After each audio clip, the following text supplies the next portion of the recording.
Coach Strand, it's a pretty torrid stretch of games for you. How important is it to keep the guys focused here heading into another big weekend of CCHA play?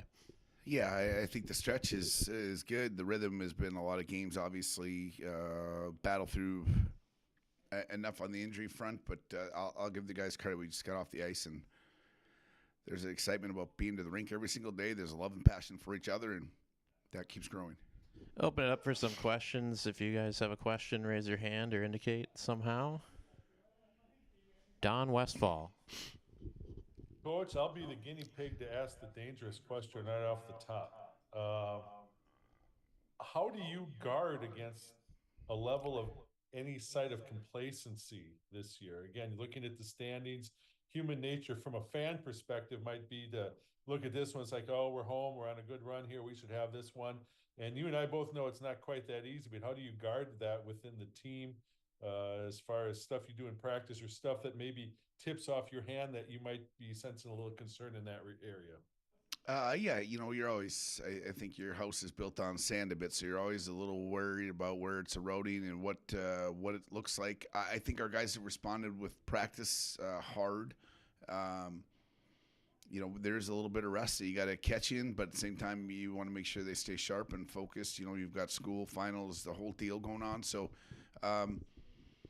but we're trying, Don. We are trying to play opponentless hockey and scoreboardless hockey, and understand that the gift of being the best standard that we can keep for each other is going to make our team play the best. So, it's pounding the stone, my friend. We just keep hitting them over the head until they really understand it, I guess.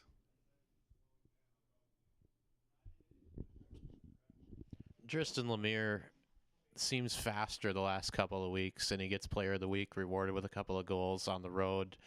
Is it that he is just thinking the game a little bit faster right now, or what's clicking for him? It's probably a little combination. I mean, there's been some jostling around. Like, he's played with different centermen. He's been on different lines. He just started playing with Jack there for a bit, finally got a rhythm of playing with Jack. And then Saturday came with Zeddy going out and Lemmy going back up there. But there's probably a little wear. It's a smaller body that plays a lot of.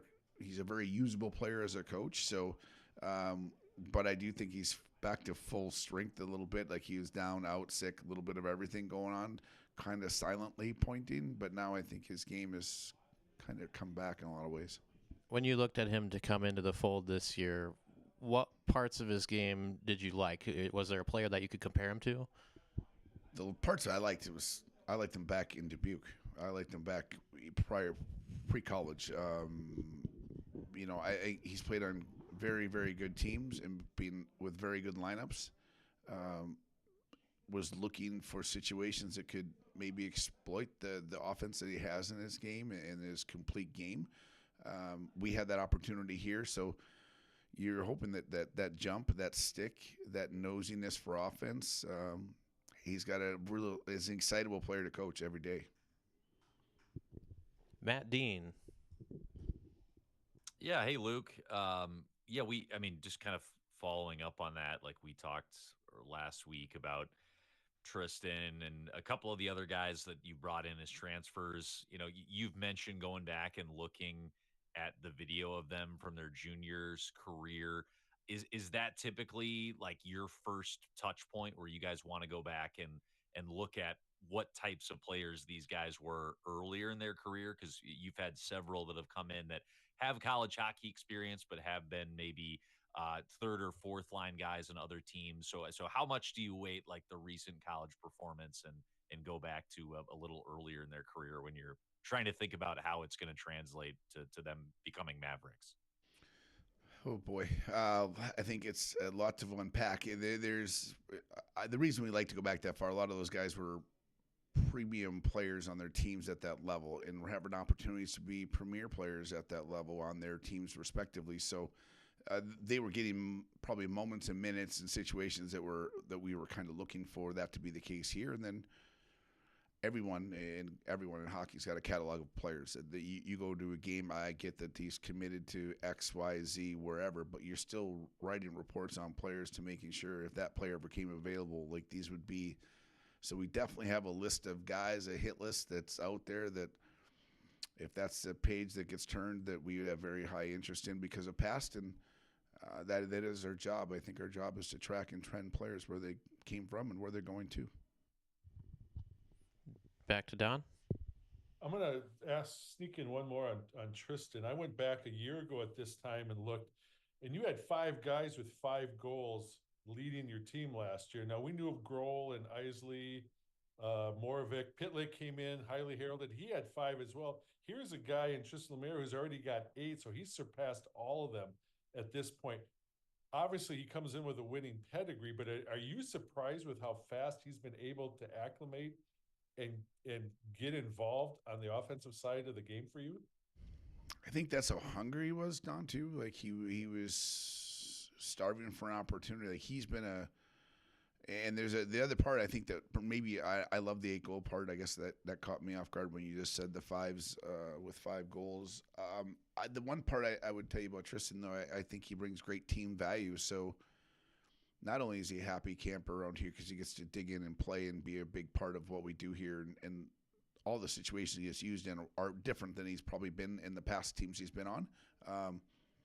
But that is the direction that he wants his career to launch into, and those are parts. If you don't show that in college, then it's really hard to convince a pro guy that this is what you're going to be as a pro. But oh, by the way, I've never done it in college. So he's grind like he. You know, for DC at Denver, like he was a bottom 6 guy. At Western, he was a middle 6 guy. They won both places. Here he's playing top 6, and he's just kept climbing and gotten better and better. And I think those are kind of all adding up. He's had fantastic coaches, which have helped him along the way. Mitch Vosberg.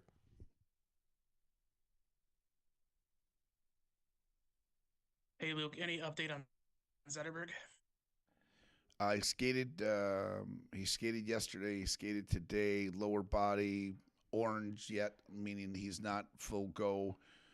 I would say by Thursday we'd probably have a really clear indicator. I think there's probably 2 full for me. Like I think this is life or death right now. He's playing. I think I've got to have a lens that protects him and what's going to come down the pipe for him. Hopefully here with. Hopefully Sweden. That's going to be an important part. At the same time, if he can go, he's going to play. So I know he's working hard he's put in the overtime to get closer.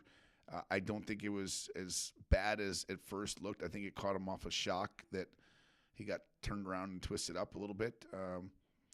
Not a knee. So that's a good sign. And just I would expect to see him. Man, I would actually hope, Mitch, that it is this weekend, but it might not be, but we'll find out by Thursday. I need him going full goal by Thursday if that's the case. Mitch, any follow-up? Okay. Other questions, Matt? Yeah, I guess how big of an impact is that playing without the extra skater like you guys did on Saturday? I mean, different teams will use it differently, but I don't. It's usually 7-8 minutes that guy is playing. How much of an impact does that have on a 1-game basis? And it's obviously not something you guys would want to have to do for an entire weekend. But how do you kind of scale how much of an impact that is for a team like that? You know, we've played majority of our games maybe extra D side of things and 12 forwards on an extra D. On the D side, I think a lot of that comes down to special teams and timing and how much power play, penalty kill time they're getting taxed on some guys up front. There's times for us to utilize players like after power play or after penalty kill and who we can sneak into an extra shift, who we can spell, like if they're a little bit tired or whatnot. I don't know if it really matters. I do know that what's happened out of this opportunity for others has been – it's pretty cool to see our group cheering guys on that aren't in the norm for being in a 10 to 12 minute role. They're more of a 5 or probably a 7 to 10 minute role type thing, and they're playing the extra 5 minutes a night.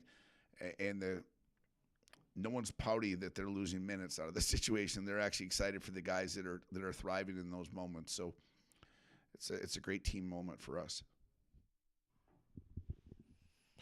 All right. Well, if we don't have any other questions, one more for Mitch. So I gotta ask, with all the injuries injuries, all the everything that's happened.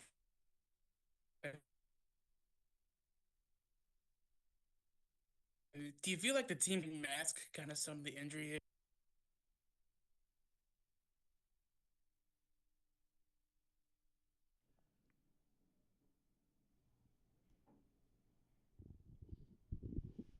Mitch, you got us? Yeah, my internet's acting up. Do you feel let me just put it down in the chat.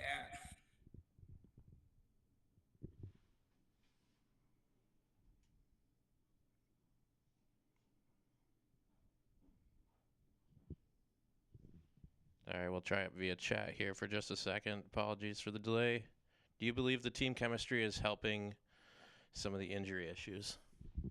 Yeah, I think it's it's a sad thing to say, but it's really galvanized our team. I think our belief and trust in one another is so high. When guys are jumping in, playing different spots, the excitement level for others to do well is great. I do think the team chemistry part of that, the team trust and belief in each other part of that is that's what makes it special. And I do know this. I know when we are a healthy group, all of these adverse times right now are going to make us a better team because we will have way more competition in spots for minutes and moments than we had prior to this.